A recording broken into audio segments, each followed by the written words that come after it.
So hello everyone, welcome to back my new video. তো বন্ধুরা, আর কিছুদিন পরেই হচ্ছে ইন্ডিপেন্ডেন্স ডে। তো আমিও ভেবে নিলাম যে একটি ড্রয়িং আঁকা যাক। তো আজকে আমি ড্রয়িংটি বানাচ্ছি 15ই আগস্টের জন্য। আপনাদের যদি ড্রয়িংটি ভালো লাগে তাহলে অবশ্যই একটি লাইক এবং চ্যানেলটিকে সাবস্ক্রাইব করবেন আরও অন্যান্য ভিডিও দেখার জন্য।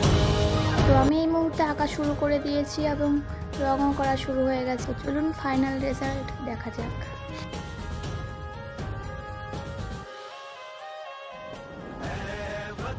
तू शान है, तेरा मान है, सम्मान है, तेरी धूल ही पहचान है, तेरी आन पे जा कुर्बान है, तेरी आन पे जा कुर्बान है।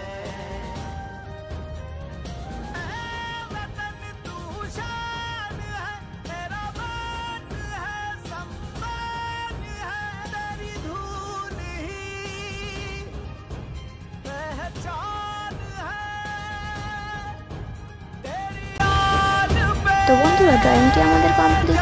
ড্রয়িংটি কেমন হয়েছে অবশ্যই কমেন্ট করে জানাবেন এবং তার সাথে সাথে কমেন্টে জয় হিন্দ লিখতে একদম ভুলবেন না। তো আজকের মতো এইটুকুই, দেখা হচ্ছে পরের ভিডিওতে। Bye bye.